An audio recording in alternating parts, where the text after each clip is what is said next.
경기 평택시 종합병원 관련 확진자가 23명으로 늘어난 가운데 백신 접종을 마친 간호사도 감염이 돼서 이 돌파 감염 사례로 추정이 되고 있습니다. 서울 관악구 사우나발 집단 감염은 134명으로 증가하는 등 수도권 곳곳의 다중이용시설에서 확산이 계속되고 있습니다. 현장에 나가는 취재기자 연결해서 알아봅니다. 황보혜경 기자. 네, 경기 평택시에 있는 종합병원 앞에 나와 있습니다. 네, 간호사 돌파 감염 사례가 나왔습니다. 지금 병원 상황은 좀 어떻습니까?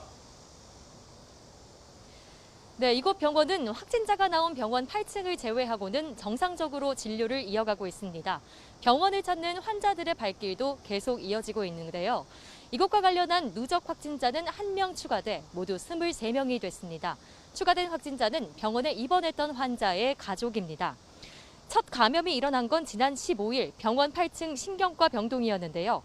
환자를 돌보던 간병인 2명이 인후통 등 증상을 느껴 검사를 받았다가 처음 확진됐습니다. 이후 진행된 검사에서 환자 12명과 간병인 6명, 간호사 2명 등 모두 23명이 확진 판정을 받았습니다. 특히 확진된 간호사 가운데 1명은 지난 5월 아스트라제네카 백신 2차 접종까지 마친 상태라 돌파 감염 사례로 보입니다.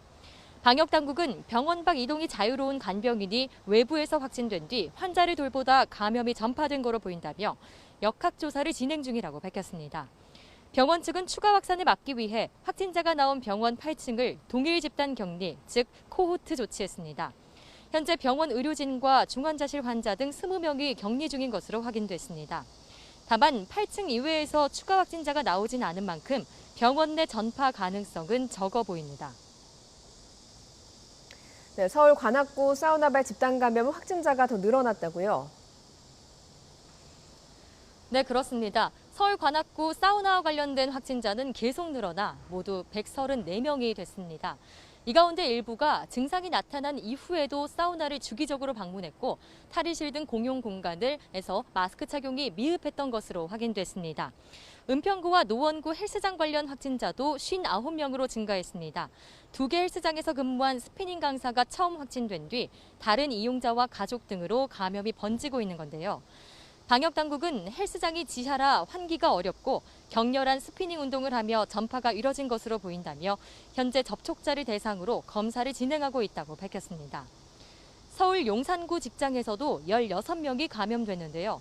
방역당국은 콜센터 업무 특성상 침방울이 많이 생기는 데다 자리에서 음식을 먹으며 감염이 전파된 거로 보고 있습니다. 또 일부 확진자는 증상이 나타난 이후에도 근무한 것으로 확인됐습니다.